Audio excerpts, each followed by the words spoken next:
This video is sponsored by Quixel.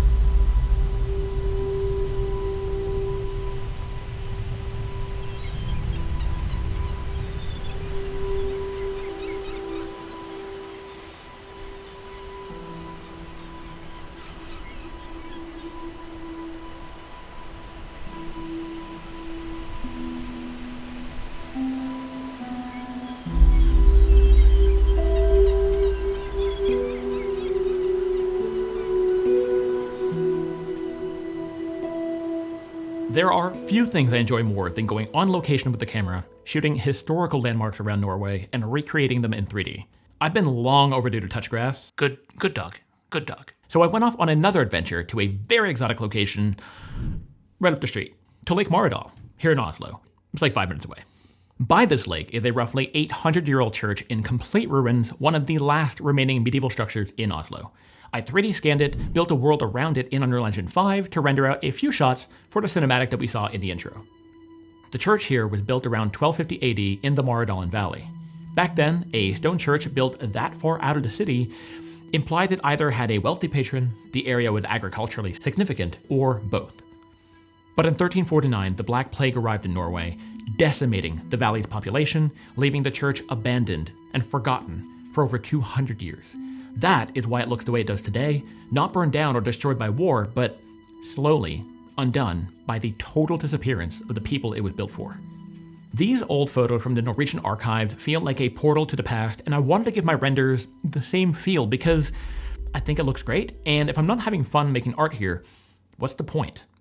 What's more, you can get everything I've made in this project here, including the church scan, for free on FAB. To be clear, this is not a playable game, nor is it intended to be. We're going to look at all kinds of hacks and tricks and shortcuts that I use to make a shot work for cinematic purposes. This video is about my general workflow, but I've made many in-depth tutorials about most topics I'm going to talk about today, so I'll be sure to link them up here for you to check out if you want to dive deeper and learn more.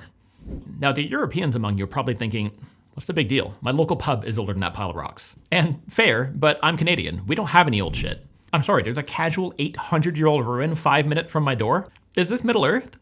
So if you're new here, 3D scanning is done with photogrammetry. You take lots of photos from every angle of your subject, and an app like Reality Scan, which is totally free, uses your photo to generate a 3D model. No, it's not AI. I've got plenty of tutorials on the topic you can check out down below.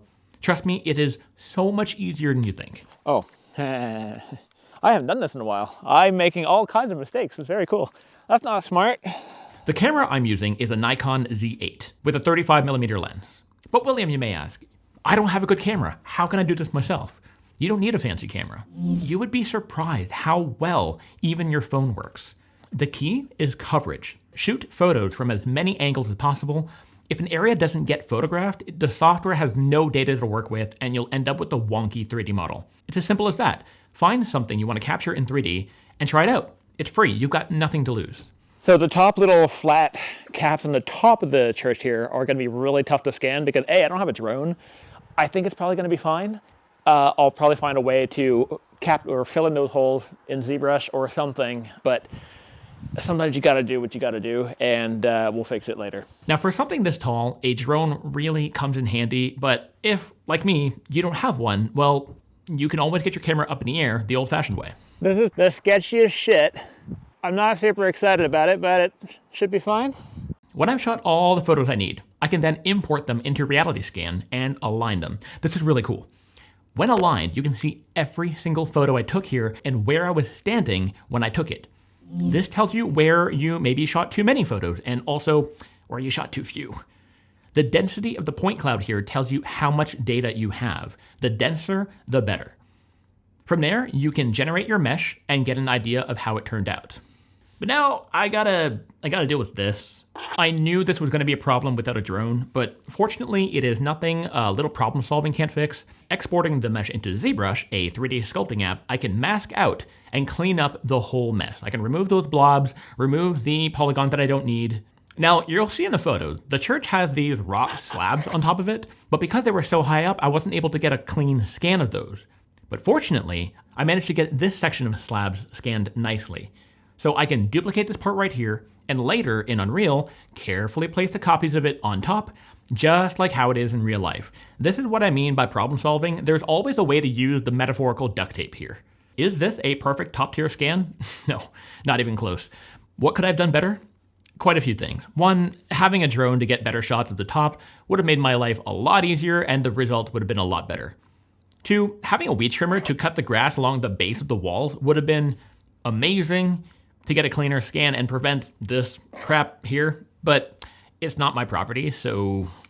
And three, I could have been a lot more meticulous in my positioning to get a more evenly distributed dataset overall and ensure detail consistency. You'll see some parts are way more detailed than others, and that's my own fault. But hey, even if it's not perfect, the scan turned out pretty dang good. The amount of detail is crazy. I mean, look how crisp it turned out. I love this kind of work. It is so satisfying. 3D modeling this by hand from scratch would take forever to do, but I don't even want to think about it. The beautiful thing about photogrammetry is getting the textures, the color data, for free, because our photos did all the work for us. Now, I can export this with the texture generated from Reality Scan into Unreal Engine 5, where we can begin building our world.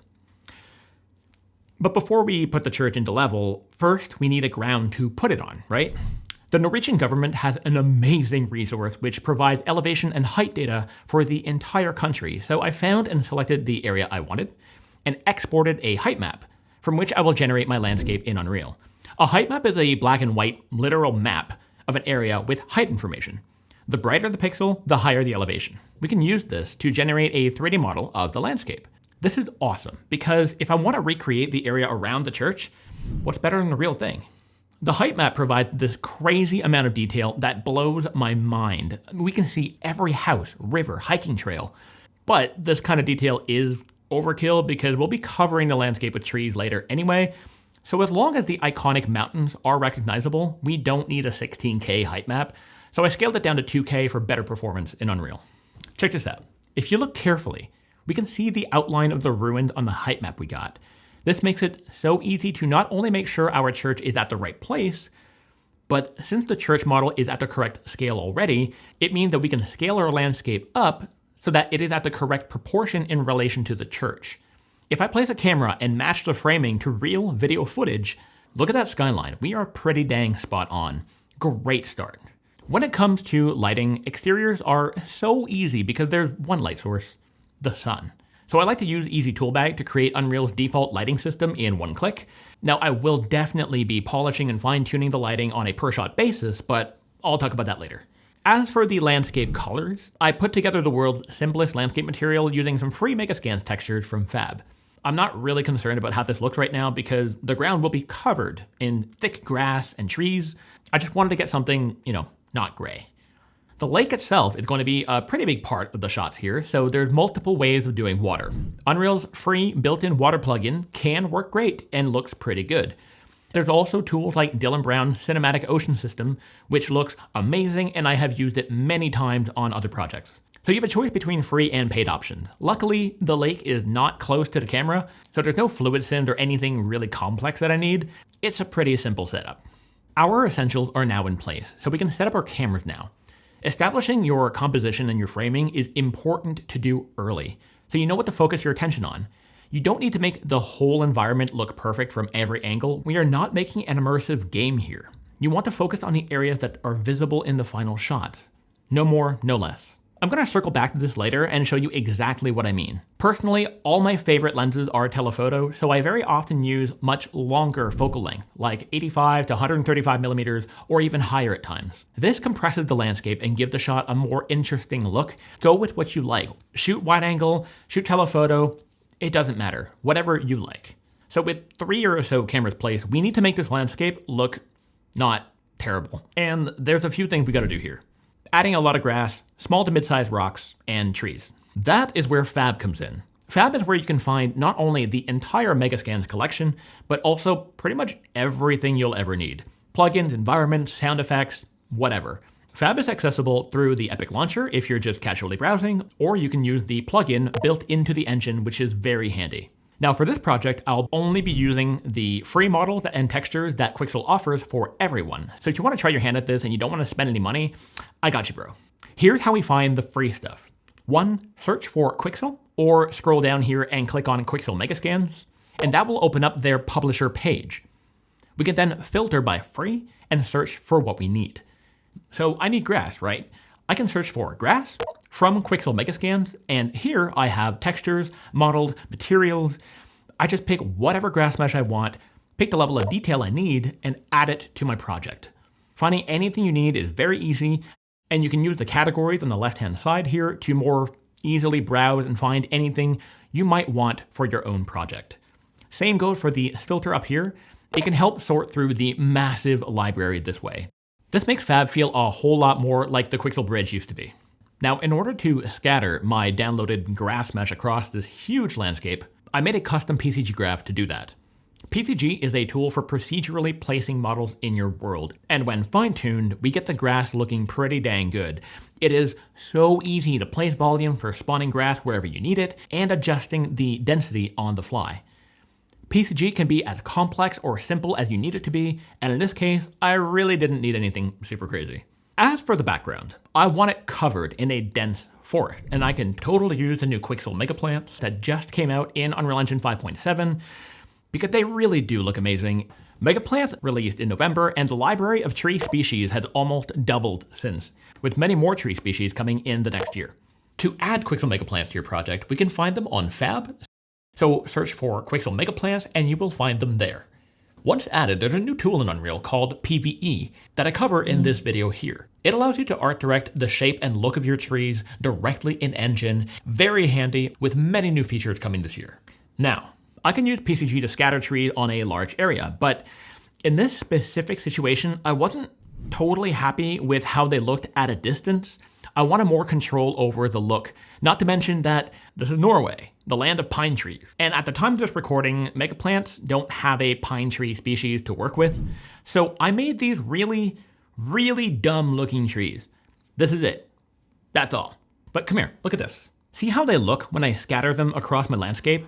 They hold up pretty dang well. These trees have no business looking as good as they do. Of course, these only hold up at a distance, not at all up close. Like, this is not gonna work. I have to use some Megaplant trees for the ones closer to the camera. When it comes to scale, these ruins are deceptively large. It's hard to get a sense of how big it actually is.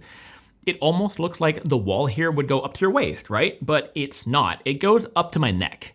On the other side, I look comically small here. Maybe I'm just a tiny person?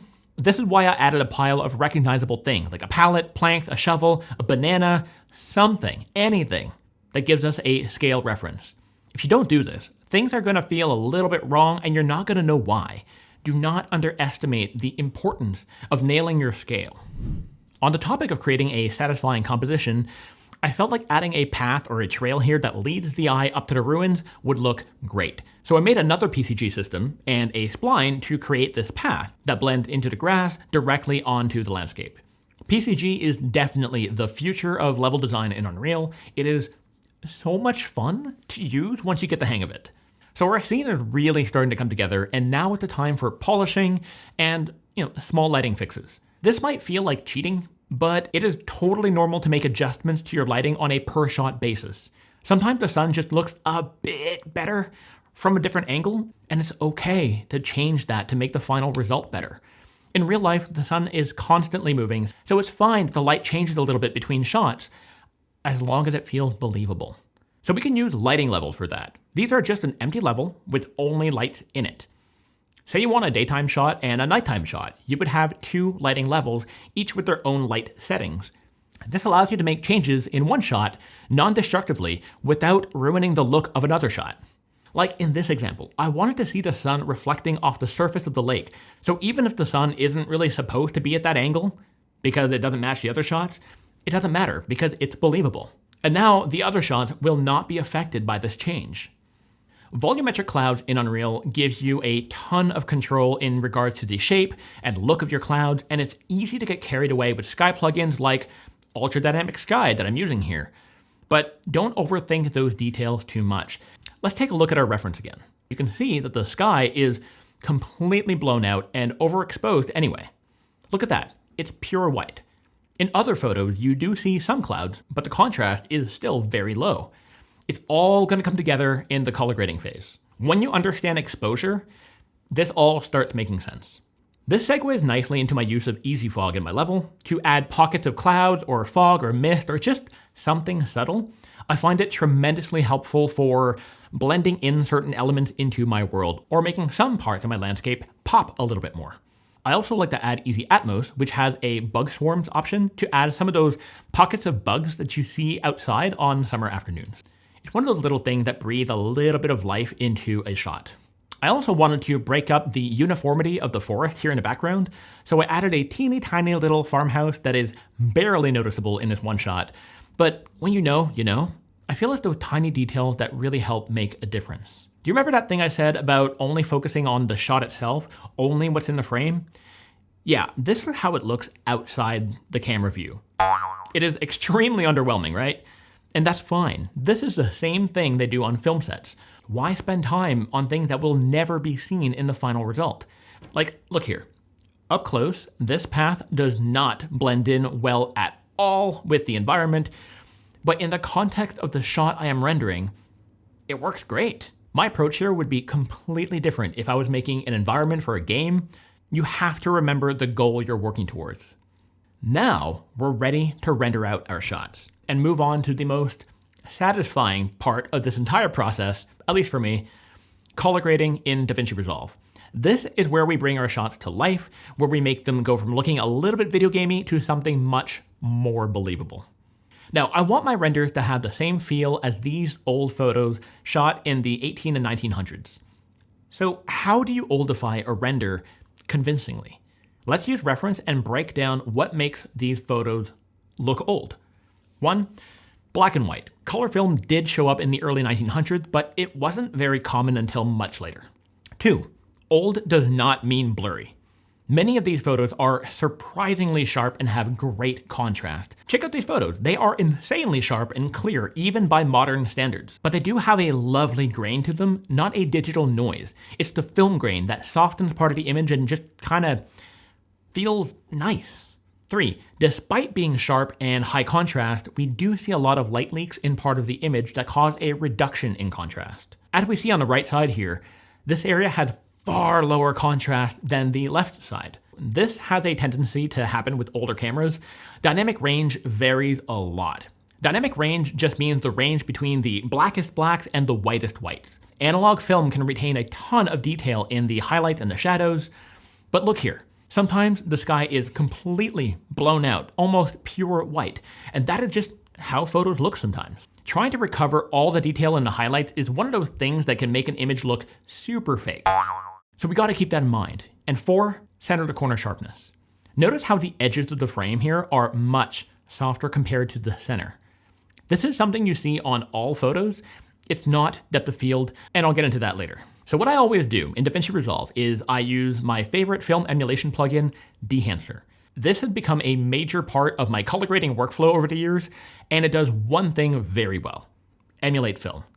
I have an affiliate link down below for 10% off your purchase of Dehancer if you want to give it a try. This video is not sponsored by them. It's just a plugin I genuinely love to use. You can choose between a bunch of real film emulations, and I'm going to go with the Ilford one here, because I actually use this roll of film in my own cameras, and I love it. The film grain feature is the best I've ever seen. It doesn't just apply a grain on top of your image, it actually reconstructs your whole render and softens the image the way real film grain would. It makes a day and night difference and breaks up that fake CGI look. Look at the real photos here. We can see that there's no edge that is perfectly clean and sharp. The grain ever so slightly softens it. I've always said the key to achieving realism in your renders is not to go for technical perfection like super sharp, 8K 60 FPS, but rather the opposite, mimicking the imperfections of photography, like center to corner sharpness. Every photo in the world will be softer along the edges of the frame and sharper in the center. This happens because of physics with the curvature of the glass.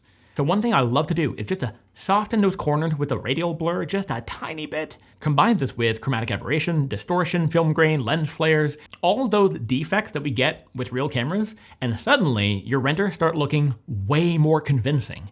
To be clear, there are ways to achieve very similar results in Unreal directly, and if that is a tutorial you would like to see me make, let me know in the comments.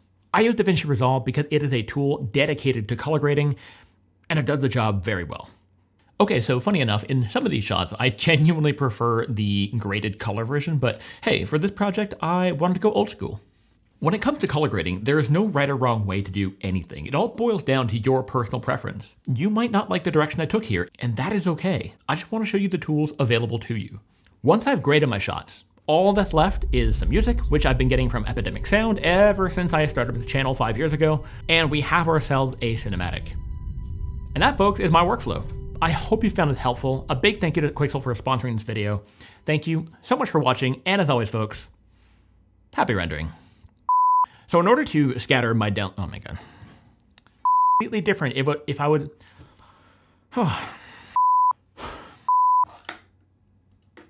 So I'm thinking the first round of shots are probably going to be complete garbage, and the last round is probably going to be very good. Yeah, I'm definitely going to have to come back. Those plants are going to be a bit of a problem, but I'll just cover it up with a rock or something. I'll fix it later. It's fine.